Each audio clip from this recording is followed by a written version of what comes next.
Some land isn't just earth and rock. It's memory. Welcome to Blackwood Hollow, a forgotten ranch nestled deep in the Colorado mountains, where the harvest isn't just about crops. My name is Eli Thorne, and I came here seeking escape. A place where the ghosts of my past might finally fade. Instead, I found myself living by 3 strange rules just to survive the present. What's the most unnerving thing you've ever seen in the wilderness? Tell me in the comments below. And if you're brave enough to step into the hollow after dark, subscribe to Night Creepypasta Rules and ring that bell. Because out here, the land doesn't just remember, it collects. Prepare for the Rota. The nearest sheep lifted its head, a placid chewing motion freezing mid-jaw. In the bruised, fading light of the Colorado sunset, I saw them. Some land isn't just earth and rock. It's memory. Welcome to Blackwood Hollow, a forgotten ranch nestled deep in the Colorado mountains, where the harvest isn't just about crops. My name is Eli Thorne, and I came here seeking escape. A place where the ghosts of my past might finally fade.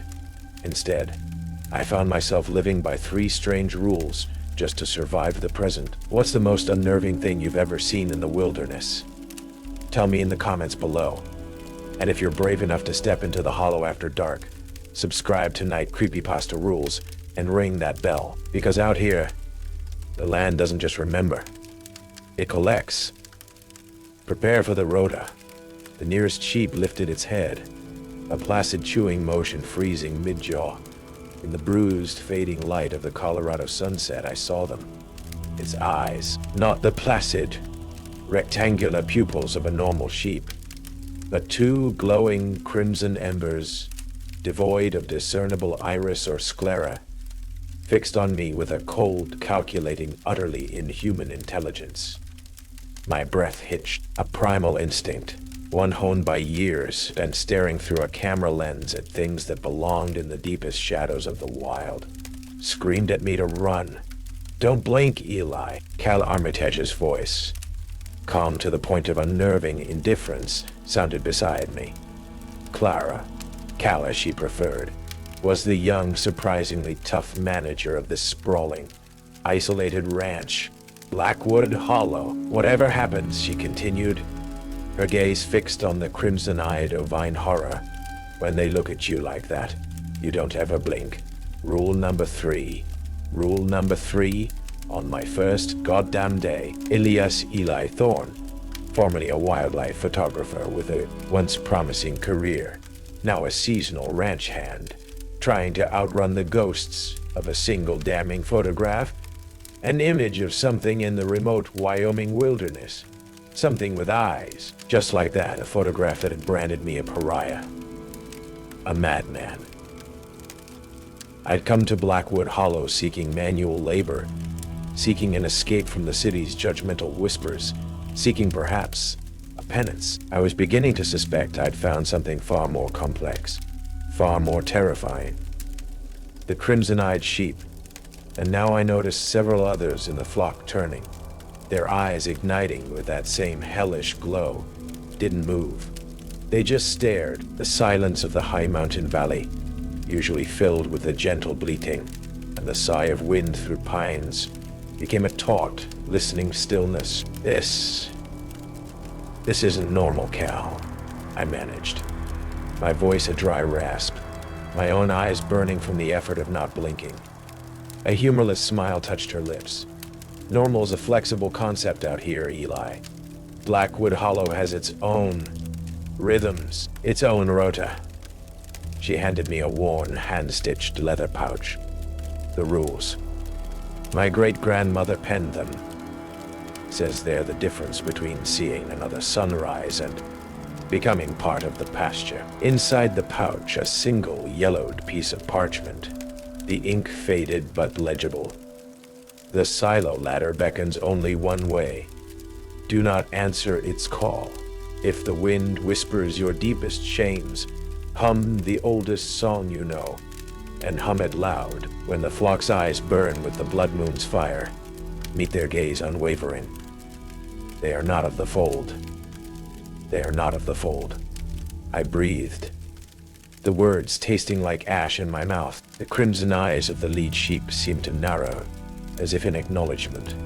Then as one, the unholy glow in their eyes faded, replaced by the placid amber gaze of ordinary sheep. They resumed their grazing, the moment of terrifying sentience gone, as if it had never been. A gust of wind, colder than the mountain air should have been, swept through the pasture, carrying with it a faint, almost imperceptible scent, a strange metallic tang, like heated copper, and a hint of something acrid, like sulfur. Cal didn't flinch. "They've passed for now," she said, her voice returning to its usual brisk, no-nonsense tone. "They weren't truly hungry tonight. This time, latter." As I settled into the Spartan, chilly bunkhouse, the oldest ranch hand, Silas Vance. Some land isn't just earth and rock. It's memory. Welcome to Blackwood Hollow, a forgotten ranch nestled deep in the Colorado mountains, where the harvest isn't just about crops. My name is Eli Thorne, and I came here seeking escape, a place where the ghosts of my past might finally fade.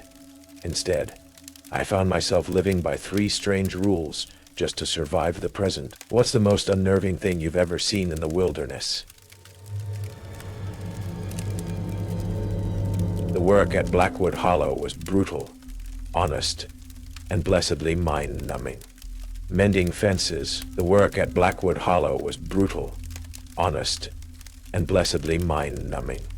Mending fences, hauling feed, tending to the actual, non-crimson-eyed livestock. It was a welcome distraction from the constant, low-level hum of dread that had become my new baseline. The ranch itself was a place of stark and isolated beauty, sprawling meadows, dense pine forests, and the ever-present watchful ring of the Colorado Rockies.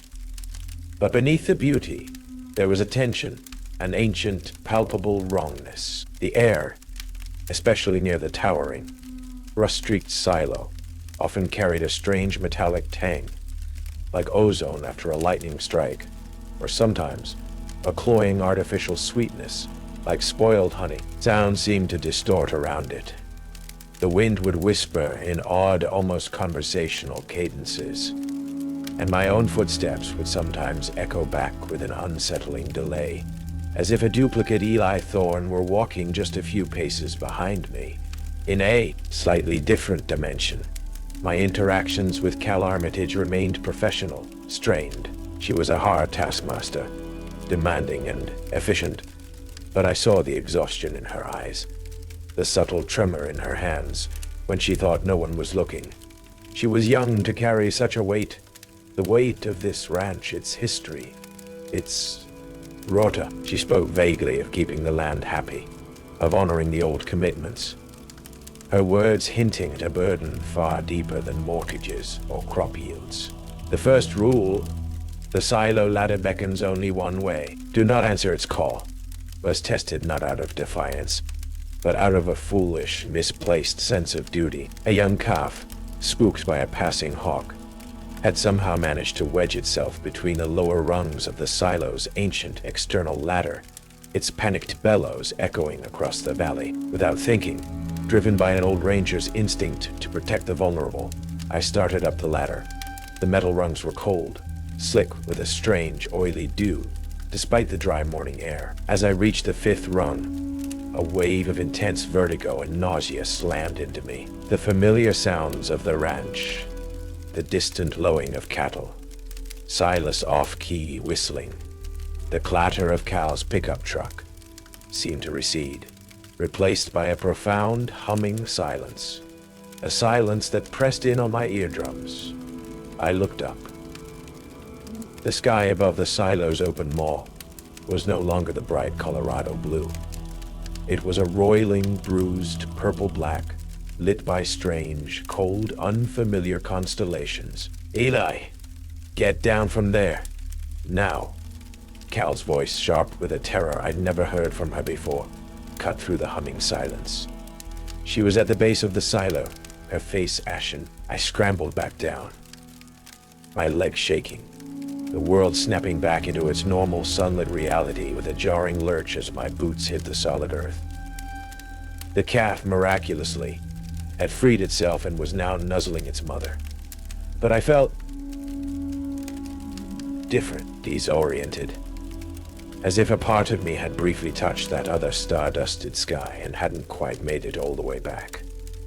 Cal grabbed my arm, her grip surprisingly strong. "Don't you ever do that again," she hissed, her eyes blazing. "That ladder. It doesn't go up, Eli. It goes through. Some things that go through, they don't come back the same, or at all." Later that week, Deputy Lena Dubois, from the county seat, 20 miles down the mountain, paid a visit. She was young, sharp-eyed, with an air of no-nonsense efficiency that reminded me a little of Cal, but without the haunted undertones. She said she was doing routine checks on isolated properties, following up on an old missing persons case from the area, a hiker who'd vanished near Blackwood Hollow years ago. Her questions were casual, but her gaze was keen as she took in the silo, the remote location, the weary look in my eyes. "Pretty isolated out here, Mr. Thorne," she commented, her eyes lingering on the silo. "Easy for folks to lose their way if they're not careful." That night, I couldn't shake the feeling of that other sky, the alien constellations. I found a small, almost invisible symbol etched into the 7th rung of the silo ladder.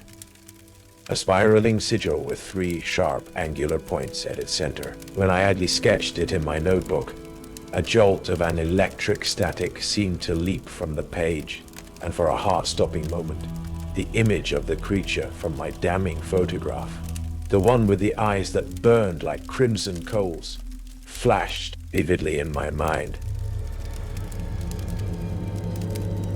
The disquieting experiences at Blackwood Hollow began to bleed into my waking thoughts, stirring the embers of my past trauma. The photograph that had shattered my career, that impossible creature in the Wyoming woods, his eyes blazing with an unnatural crimson light, no longer felt like a trick of the light or a figment of a stressed mind. It felt like a prelude, a warning. I started carrying my old Nikon again, not to capture beauty, but as a desperate attempt to document the unsettling reality of this place, to find some tangible proof that I wasn't losing my mind. The photos, however, were always disappointingly normal, the strange occurrences refusing to be captured by a mere lens.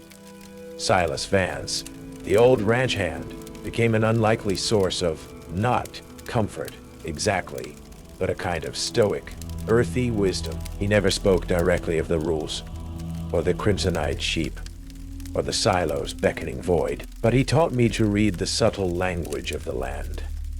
The way the wind changed direction just before something, unsettled, stirred in the valley, the unnatural stillness of the birds before the forest howled, the way the earth itself sometimes seemed to sigh beneath my feet.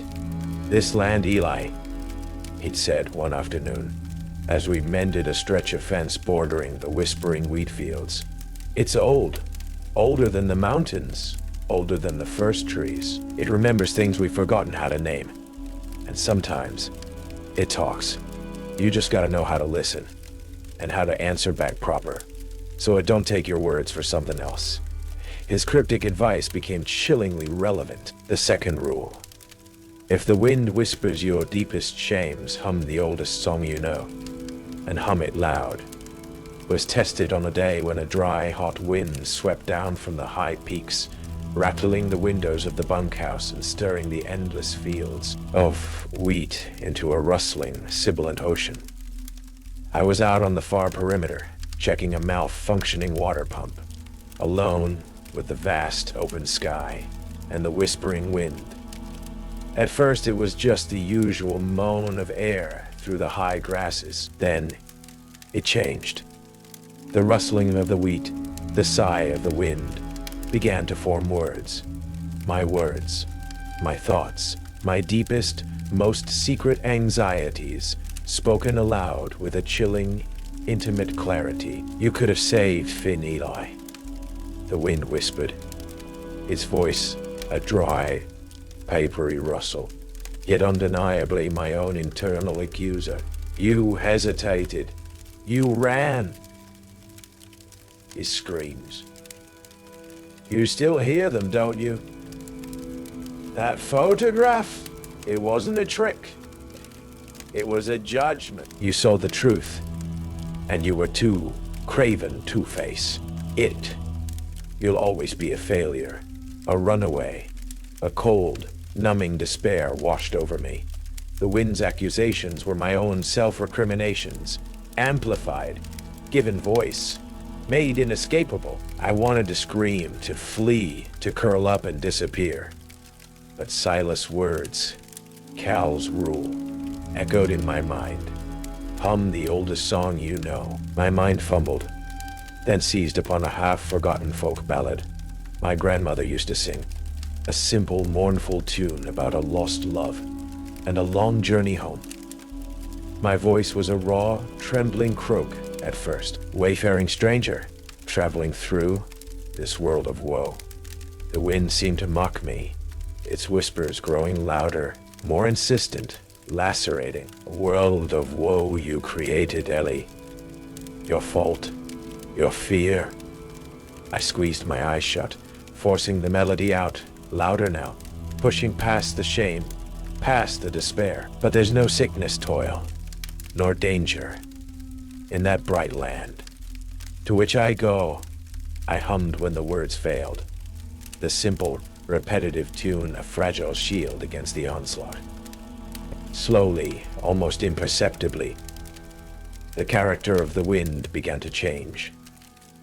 The accusatory whispers faltered, overlaid now by a strange, discordant chorus of other voices, mournful sighs, guttural groans, frustrated hisses. It was as if my song, my act of defiance, was creating a dissonant interference, disrupting the wind's psychic assault. The pressure in my head lessened.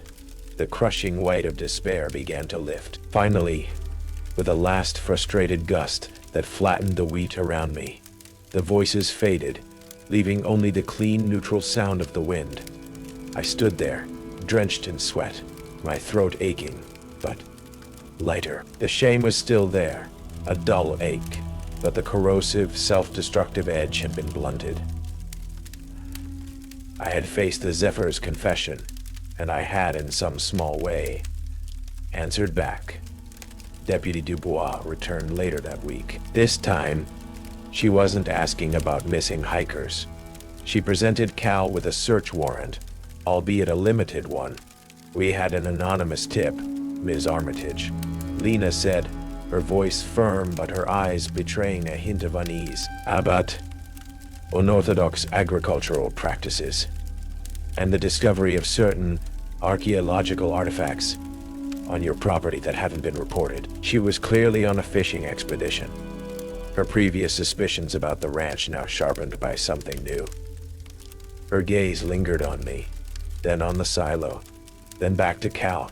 I'd like to see your storage facilities, particularly that old silo. Cal's composure, for the first time, showed a visible crack.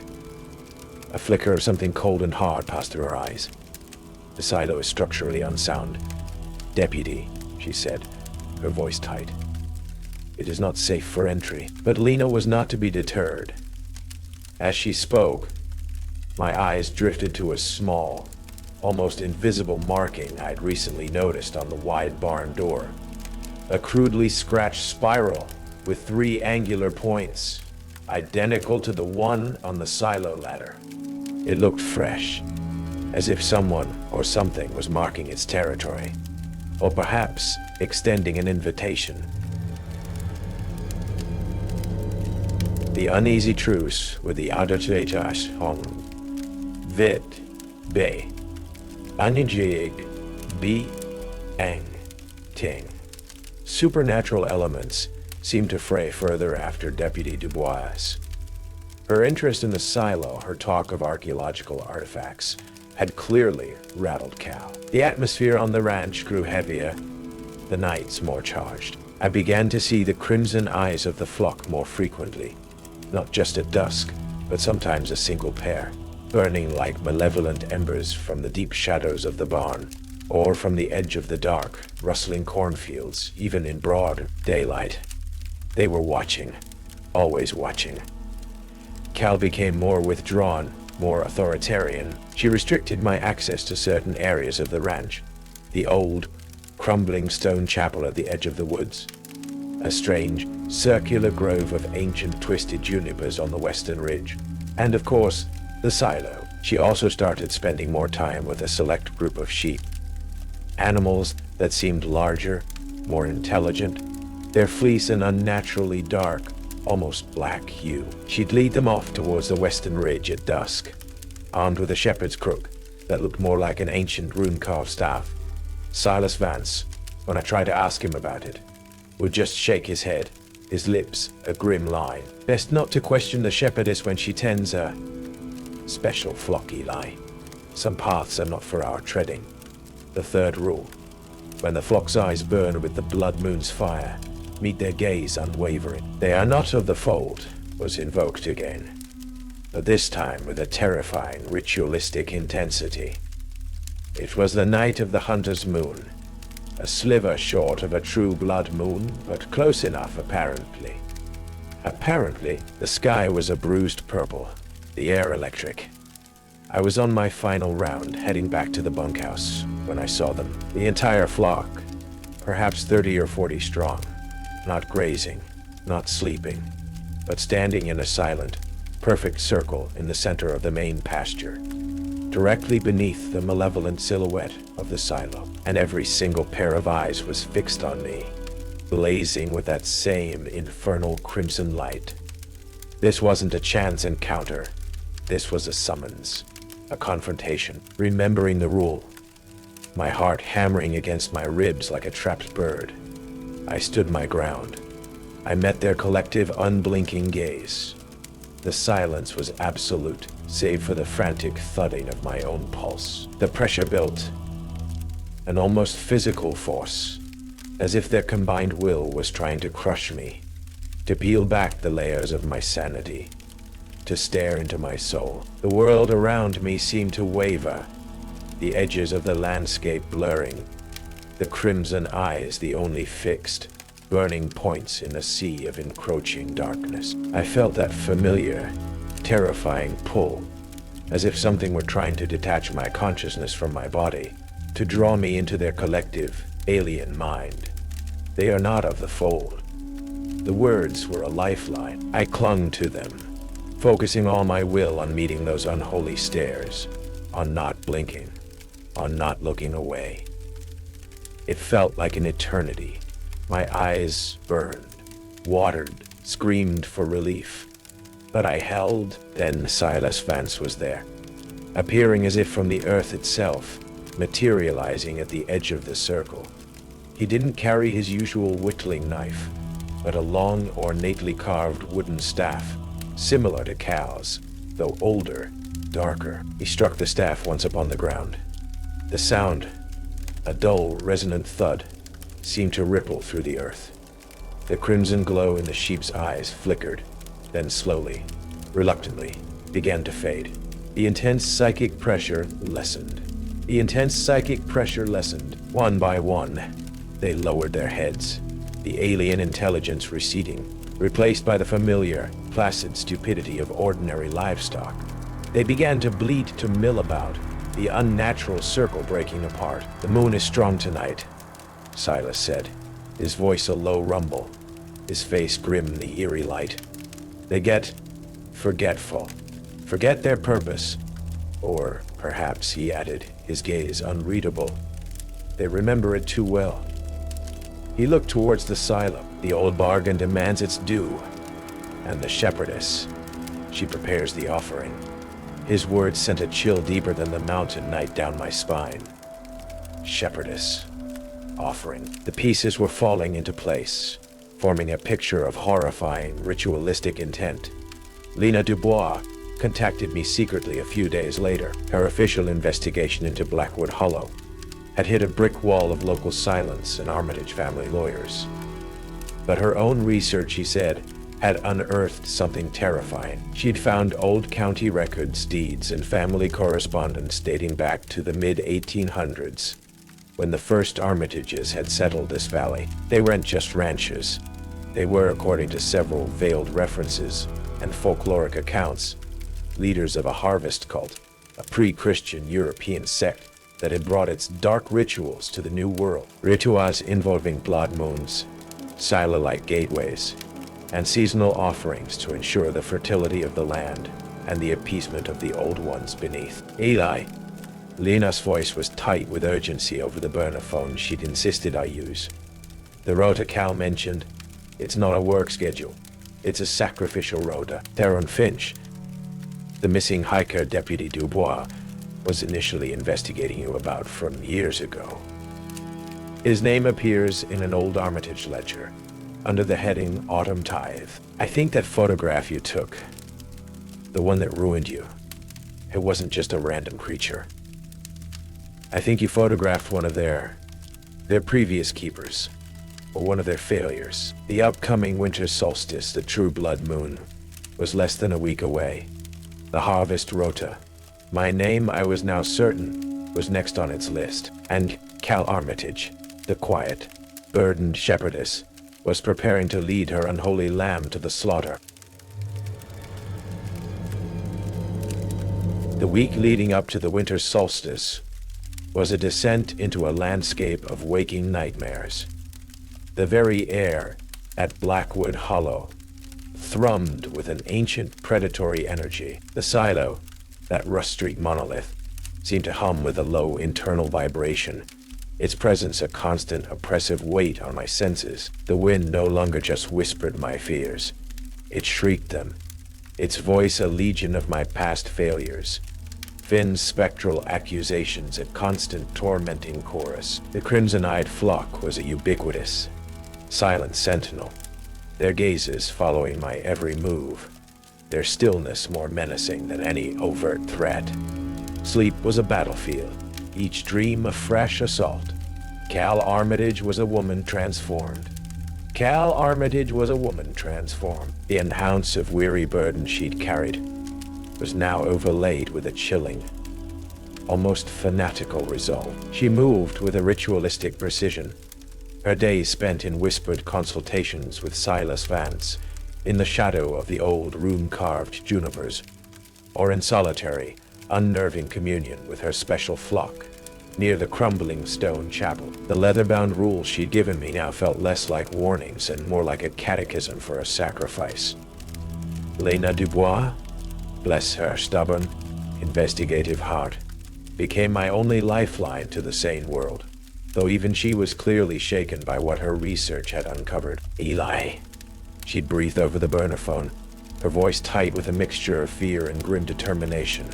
The Armitage ledgers, they don't just list tithes, they detail transferences. The anchoring of the valley's soul, it's not just about appeasement. It's about replacement. They believe a chosen human consciousness, one marked by the other world, or hollowed by grief, must be periodically bound to the land, to the entity in the silo, to become its new shepherd of the Rota, ensuring the valley's continued, albeit unnatural, fertility, and keeping the watcher from elsewhere sated. For a time, my photograph, my grief for Finn. I wasn't just a random ranch hand.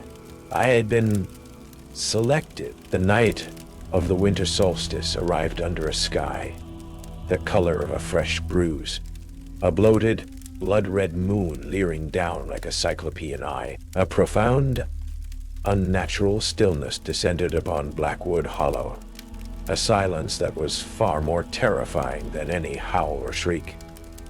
Cal found me in the bunkhouse, not with a command, but with a strange, almost sorrowful announce. She wore a simple, rough-spun gown of undyed wool, her dark hair unbound, a circlet of woven juniper and nightshade resting on her brow.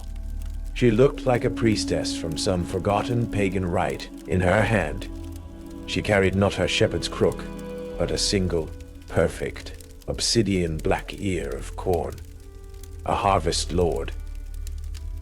Silas had once called such a find, a sign of a potent, if dangerous yield. It is time, Elias, she said, her voice low, resonant, no longer the brisk tone of a ranch manager, but the measured cadence of one performing a sacred, terrible duty.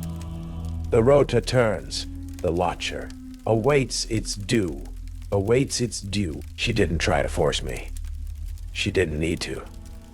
The very air seemed to compel me, a psychic undertow pulling me towards the silo. Eli Thorne stood at its base, his weathered face a mask of stoic resignation, his ancient staff held loosely in his hand. The crimson-eyed flock was there, a silent, unblinking circle around the silo's base, their gazes fixed on me. "Don't fight it, son," Silas rumbled, his voice touched with a genuine if heartbreaking pity. "It's the way of the Hollow, always has been. A good shepherd lays down his life for the flock, or provides another." The true horrifying nature of his loyalty and Cal's burden slammed into me. They weren't just appeasing a local deity. They were perpetuating a cycle, one that had likely claimed countless shepherds before me. Cal was not just a priestess. She was a prisoner of her lineage, desperately trying to protect her land, her small community, by feeding this insatiable, ancient hunger. "No," I said, my voice surprisingly steady, a cold, hard rage solidifying within me, outweighing the terror. "This Rota, this harvest, it ends tonight. I still had my old Nikon, its lens surprisingly intact despite the rough ranch work, and I had Ilara's locket. No, Finn's locket. I now realized with a jolt, recalling a faded photograph of him wearing something similar. A locket he must have lost in the ironwood blaze. A locket the primal echo had mimicked from my own tormented memories. Mr. Theron Finch, the new unwelcome presence at Blackwood Hollow, chose that moment to make his move. He and his geological survey team. A euphemism, I now suspected, for something far more mercenary, burst from the shadows of the main barn, armed not with scientific instruments, but with heavy-duty tranquilizer guns, and something that looked disturbingly like a portable sonic emitter. "Armitage, Thorne," Finch's voice, sharp and arrogant, cut through the tense silence. "Fascinating little folk ritual you have going here, but our analysis of the unique telluric currents emanating from that silo suggests a far more exploitable resource than simple superstition." His eyes, devoid of any understanding of the true forces at play, gleamed with a manic, avaricious light. "We believe your watcher from elsewhere is guarding a significant deposit of, let's just call it, exotic matter X. And we're here to collect." Finch wasn't a secret cultist. He was worse. He was a predator of a different kind. A man so blinded by greed and a belief in technological supremacy that he was about to shatter a delicate, terrifying balance he couldn't even begin to comprehend. He was about to offer the Watcher an all-you-can-eat buffet. "You fool!" Cal screamed, her priestess-like composure shattering. "You don't know what you're meddling with." Finch just smirked. "Oh, I think I do, my dear. Progress. Profit." He gestured to his men. "Secure the area. And Miss Armitage, you and your shepherd boy will show us exactly how to open that silo door." As Finch's men advanced, the crimson-eyed flock, their unholy gaze shifting from me to these new, aggressive intruders, let out a collective guttural snarl, a sound that was pure, undiluted malice. The Watcher from elsewhere, from within the silo, responded with a low, ground-shaking hum, a sound that resonated in my bones, in my teeth, making the air itself vibrate. The sky above the silo's maw, that patch of alien, star-dusted void I had glimpsed before, began to widen, to deepen, a tear in the fabric of reality. The confrontation had begun, not a ritualized sacrifice, but a chaotic, multi-sided battle for survival. Finch, the catalyst. Cal, the desperate, conflicted shepherdess. Silas, the reluctant guardian of ancient ways. And me, Eli Thorne, the man who had seen too much, armed with a camera, a locket that wasn't what I thought, and a dawning, terrible understanding of the true nature of this harvest rota. Lena Dubois arrived then, her siren wailing, her cruiser skidding to a halt at the edge of the chaos. She wasn't alone. She had a small, grim-faced contingent of state troopers with her, clearly having anticipated trouble far beyond a simple missing persons case. "Nobody move," she yelled, her voice cutting through the unholy hum and the enraged snarls of the flock. "Finch, you're under arrest for, well, we'll figure out the charges later." The situation exploded. Finch's men opened fire with their tranquilizer guns towards the advancing flock. The crimson-eyed sheep, impossibly fast, impossibly agile, dodged the darts, their eyes blazing with fury. The Watcher from elsewhere let out a deafening, mind-shattering psychic scream from the silo. A wave of pure, disorienting energy that sent several of Finch's men and the troopers sprawling, clutching their heads. Cal, her face a mask of rage and despair, began to chant in that ancient guttural language, not to appease, but to unleash. The ground beneath our feet trembled, the wind howled, now carrying not just whispers of fear, but the screams of 1,000 trapped souls. In the heart of the chaos, I saw my chance. Finch, momentarily distracted by the psychic assault, his sonic emitter useless against this primal force. The silo, its doorway to that otherwhere widening. And Lilia, her eyes black pools, turning towards the silo maw, as if mesmerized. No, Lilia was from your previous outline, prompt that I didn't realize I kept as a mental placeholder. My apologies. The name of the female protagonist is Cal Armitage. Let me correct the continuity in this scene. In the heart of the chaos, I saw my chance. Finch, momentarily distracted by the psychic assault, his sonic emitter useless against this primal force. The silo, its doorway to that otherwhere widening. And Cal, her face a mask of terrible, conflicted power, was being inexorably drawn towards it, towards her destiny as the next anchor, the next sacrifice, despite her attempts to redirect it to me. The locket, not Alaris, Finn's, a piece of his spirit, perhaps still clinging to it. A resonance of his own fiery end. And the camera. I lunged towards Cal, not to stop her, but to reach the base of the silo ladder. "The antiphony of light," I yelled, remembering a fragmented, desperate note from Lena's research on Theron's heresies. A counter-ritual involving a sudden, overwhelming burst of pure, uncorrupted earthly light to disrupt the shadow frequency. Finch, recovering, saw me. "Stop him. He'll ruin the resonance field," he shrieked. But Silas Vance was there, his ancient staff a blur, deflecting Finch's men. "The boy knows the Hollow's heart," he roared. "Let him sing its true song." I reached the ladder. I didn't climb.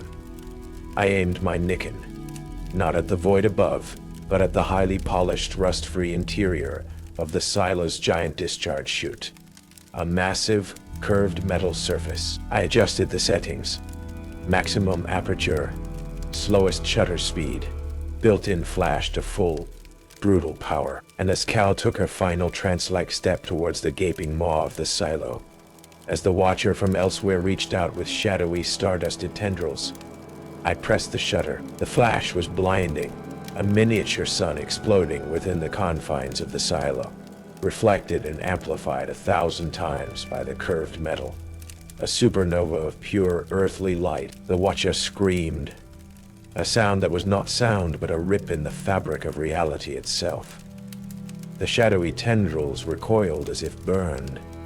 The alien sky above the silo fractured, then snapped shut with a deafening implosion. Cal cried out, stumbling back, the dark, consuming power within her eyes flickering, then dying, replaced by an all-too-human terror and confusion. The crimson-eyed flock let out a final, agonized bleat and scattered, their eyes fading to normal. Finch's men were down, either unconscious or clutching their ears, their high-tech equipment smoking. Finch himself stared at the now silent, inert silo, his face a mask of shattered arrogance and dawning, abject horror. The harvest rota, for this night at least, was broken, utterly and catastrophically.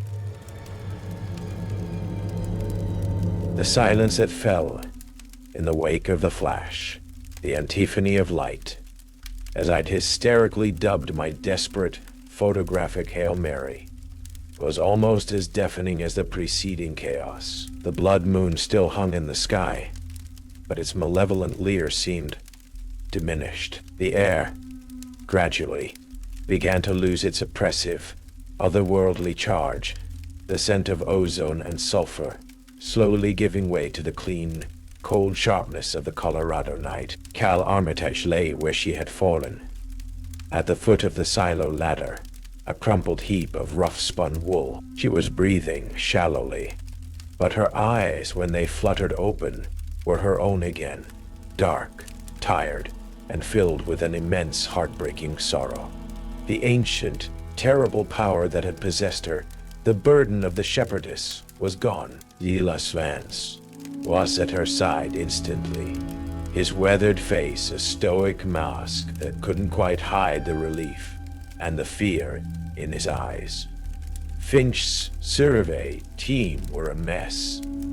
Some were unconscious, bleeding from the ears. Others were babbling incoherently, their minds clearly shattered by the psychic backlash from the Watcher. Finch himself was in a state of catatonic shock, his eyes fixed on the silent silo, muttering about unstable energy fields and catastrophic resonance failure. Deputy Lena Dubois, her face grim, but her gun now holstered, began the thankless task of trying to restore order, her voice a calm, authoritative presence in the lingering madness. The crimson-eyed flock had vanished, or rather, reverted. The sheep scattered around the pasture were just sheep, albeit terrified ones. The land itself seemed to sigh, a long, shuddering exhalation, as if a centuries-old fever had finally broken. My old Nikon lay on the ground, its lens cracked, its body smoking slightly. But it had done its job. The intense, focused burst of light, unexpected and alien to the Watcher's shadowy realm, had been enough to sever its connection, to disrupt its harvest. Over the next few days, a fragile, uneasy peace settled over Blackwood Hollow. Finch and the remnants of his team were airlifted out, their presence officially explained away as a classified training exercise gone awry. The official report, Lena later told me with a wry smile, mentioned unforeseen geological activity and mass hysteria possibly induced by localized atmospheric phenomena. No one wanted to touch the truth with a 10-foot pole. Cal recovered slowly. The ancient power had left her, but it had taken a toll. She was weaker, quieter, the weight of generations seemingly lifted, yet leaving behind an echoing emptiness. She spoke little of what had happened, but her gratitude towards me and towards Silas was a tangible thing. Silas, for his part, seemed to have aged a decade in that single night. But there was a new lightness in his step, a burden shed. The silo remained, silent, inert, an ugly, rust-streaked monument to a terror that had for now retreated. But we all knew it wasn't truly gone. The Watcher from elsewhere, the ancient hunger of Blackwood Hollow, it was merely dormant, waiting. The Rota had been broken, but the land itself still remembered. It still craved its due. Lena's investigation officially concluded with no conclusive evidence of foul play in the old missing persons cases. But she knew. We all knew. The Hollow had taken its tithes over the centuries. The harvest cult of the Armitages had merely formalized the exchange, channeled it. Now, with that channel disrupted, what new form would the hunger take as the first snows of winter began to dust the high peaks? I knew my time at Blackwood Hollow was coming to an end.